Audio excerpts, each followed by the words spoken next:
चलिए जानते हैं मध्य प्रदेश की 25 बड़ी खबरों को सिर्फ 10 मिनट में। लेकिन उससे पहले वीडियो को लाइक और चैनल को सब्सक्राइब जरूर करें।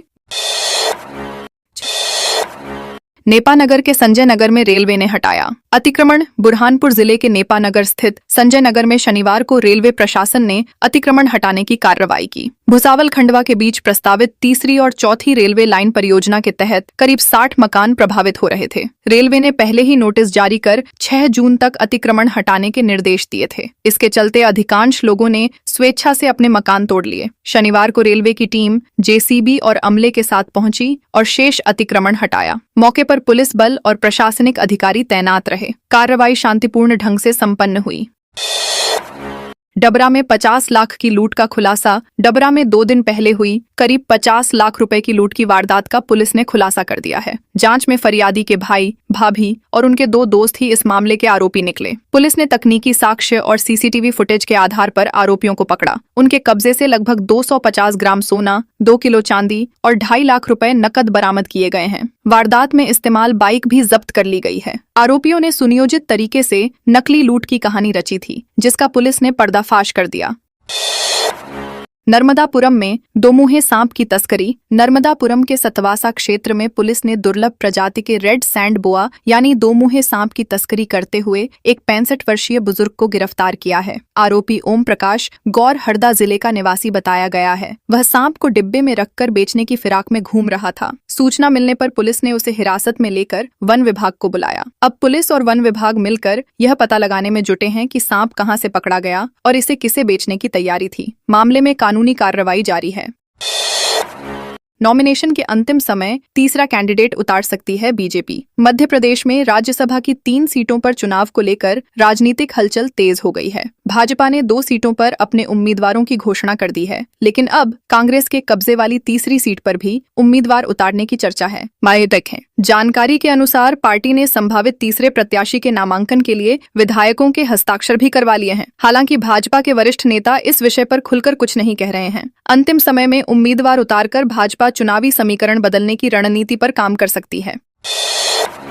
जबलपुर में 1 करोड़ का गेहूं घोटाला। जबलपुर के मझौली स्थित मां अन्नपूर्णा वेयरहाउस में 1 करोड़ 37 लाख रुपए के गेहूं घोटाले का खुलासा हुआ है। प्रशासनिक जांच में 5167.70 क्विंटल गेहूं रिकॉर्ड से कम पाया गया। मामले में खरीदी केंद्र प्रभारी, सहायक खाद्य अधिकारी समेत 10 लोगों के खिलाफ FIR दर्ज की गई है। जांच के दौरान रिकॉर्ड और वास्तविक स्टॉक में बड़ा अंतर मिला। साथ ही किसानों से अवैध वसूली के आरोप भी सामने आए हैं। प्रशासन ने मामले को गंभीर मानते हुए विस्तृत जांच शुरू कर दी है और दोषियों पर कार्रवाई की तैयारी चल रही है। देवरी घड़ियाल केंद्र में 41 शावकों का जन्म। चंबल सेंचुरी के देवरी घड़ियाल अभ्यारण्य केंद्र में शनिवार को 41 अंडों की सफल हैचिंग करवाई गई, जिससे 41 घड़ियाल शावकों ने जन्म लिया। इस वर्ष वन विभाग ने चंबल नदी से कुल 200 अंडे एकत्र किए थे। इनमें से अब तक 194 शावक सुरक्षित रूप से बाहर आ चुके हैं। शेष 6 अंडों की हैचिंग भी जल्द पूरी होने की उम्मीद है। वन विभाग हर साल घड़ियाल संरक्षण के लिए अंडों को सुरक्षित केंद्र में लाकर अनुकूल तापमान में विकसित करता है। इस सफलता को संरक्षण अभियान की बड़ी उपलब्धि माना जा रहा है। MG रोड पर धनसी सीवरेज रिपेयर सड़क। बड़वानी के MG रोड पर सीवरेज कार्य के बाद की गई सड़क मरम्मत की गुणवत्ता एक बार फिर सवालों के घेरे में आ गई है। शनिवार को एक सीमेंट मिक्सर मशीन का पहिया सड़क में धंस गया, जिससे वाहन बीच सड़क पर फंस गया। घटना के बाद स्थानीय लोगों ने विरोध जताते हुए निर्माण कार्य में लापरवाही के आरोप लगाए। रहवासियों का कहना है कि मरम्मत के कुछ समय बाद ही सड़क कमजोर पड़ गई थी। प्रकृति धंसने की पाबंदी की अजनसी घटना ने संबंधित एजेंसी के कामकाज पर सवाल खड़े कर दिए हैं और जांच की मांग तेज हो गई है। छिंदवाड़ा में बिना मुंडेर वाले कुएं में गिरा ट्रैक्टर। छिंदवाड़ा जिले के उभेगांव में शनिवार को हुए दर्दनाक हादसे में किसान गेंद सिंह वानखेड़े की मौत हो गई। वह सुबह अपने खेत में ट्रैक्टर से कृषि कार्य कर रहे थे। इसी दौरान ट्रैक्टर अचानक अनियंत्रित होकर बिना मुंडेर वाले कुएं की ओर बढ़ता गया और सीधे उसमें जा गिरा। किसान भी ट्रैक्टर के साथ कुएं में समा गया। हादसा इतना अचानक हुआ कि उन्हें बचने का मौका नहीं मिला। घटना की सूचना मिलते ही ग्रामीण मौके पर पहुंचे, लेकिन तब तक काफी देर हो चुकी थी। गाँव में शोक का माहौल है।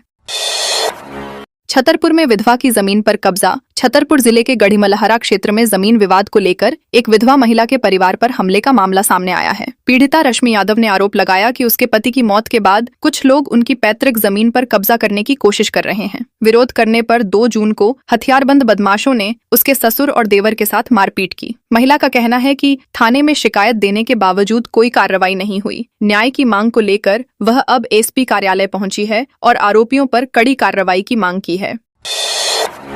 भोपाल के रायसेन रोड से हटाई 70 दुकानें, 42 झुग्गियां। भोपाल के रायसेन रोड के चौड़ीकरण को लेकर जिला प्रशासन ने शनिवार को बड़ी कार्रवाई करते हुए 70 दुकानें और 42 झुग्गियां हटाईं। प्रशासन का दावा है कि जिस सरकारी भूमि से अतिक्रमण हटाया गया उसकी बाजार कीमत 40 करोड़ रुपए से अधिक है। एसडीएम भुवन गुप्ता और तहसीलदार सौरभ वर्मा की मौजूदगी में प्रशासन, पुलिस और नगर निगम की संयुक्त टीम ने कार्रवाई को अंजाम दिया। वहीं कांग्रेस नेताओं ने प्रभावित लोगों के पुनर्वास की मांग उठाई और कई कार्यकर्ता मौके पर पहुंचकर प्रशासन से उचित व्यवस्था करने की मांग करते नजर आए।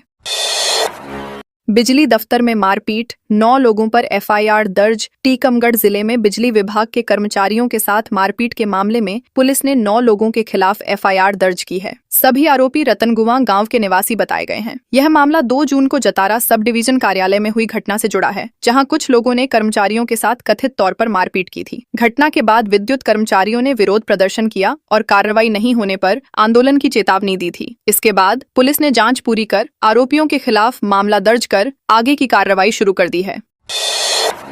नरसिंहपुर के शाहपुर गांव में जंगली भैंसे घुसे। नरसिंहपुर जिले के शाहपुर गांव में शनिवार को कई जंगली भैंसों के गन्ने के खेतों और रिहायशी इलाके के आसपास पहुंचने से ग्रामीणों में दहशत फैल गई। लोगों ने बताया कि जंगली भैंसे लगातार गांव के आसपास घूमते दिखाई दिए, जिससे जान माल के नुकसान की आशंका बढ़कर गई। सूचना मिलते ही वन विभाग की टीम मौके पर पहुंची और हालात का जायजा लिया। वन अमले ने गांव में निगरानी बढ़ा दी है तथा भैंसों की गतिविधियों पर लगातार नजर रखी जा रही है ताकि किसी अप्रिय घटना को रोका जा सके।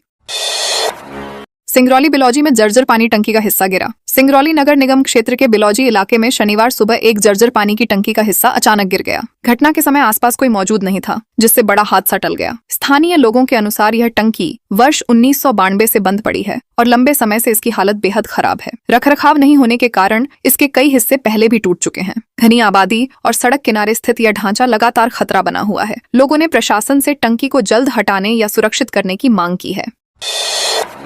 1 करोड़ की धोखाधड़ी करने वाले गिरोह का पर्दाफाश। इंदौर क्राइम ब्रांच ने वेलनेस सेंटर की फ्रेंचाइजी देने के नाम पर 1.20 करोड़ रुपए की ठगी करने वाले गिरोह का भंडाफोड़ किया है। मामले में नई दिल्ली से कंपनी के 2 डायरेक्टर गिरफ्तार किए गए हैं, जबकि 2 डॉक्टर अभी फरार बताए जा रहे हैं। आरोपियों ने एक निजी कंपनी बनाकर लोगों को बड़े मुनाफे और व्यवसाय का लालच देकर निवेश कराया। शिकायत मिलने के बाद क्राइम ब्रांच ने विशेष टीम गठित कर दिल्ली में दबिश दी और आरोपियों को गिरफ्तार कर लिया। पुलिस अब इस नेटवर्क से जुड़े अन्य लोगों की भी तलाश कर रही है। बैतूल में हमशक्ल खड़ी कर जमीन हड़प्पी। बैतूल जिले में फर्जी दस्तावेज और हमशक्ल महिला की मदद से जमीन हड़पने का चौंकाने वाला मामला सामने आया है। शाहपुर थाना पुलिस ने इस मामले में मुख्य आरोपी भाभी समेत 4 लोगों को गिरफ्तार किया है। आरोप है कि ननद की पैतृक जमीन हड़पने के लिए उसकी हमशक्ल महिला को खड़ा कर फर्जी हक त्यागनामा तैयार कराया गया और जमीन की रजिस्ट्री करा ली गई। शिकायत मिलने के बाद पुलिस ने जांच शुरू की और 24 घंटे के भीतर पूरे षड्यंत्र का खुलासा करते हुए आरोपियों को गिरफ्तार कर लिया।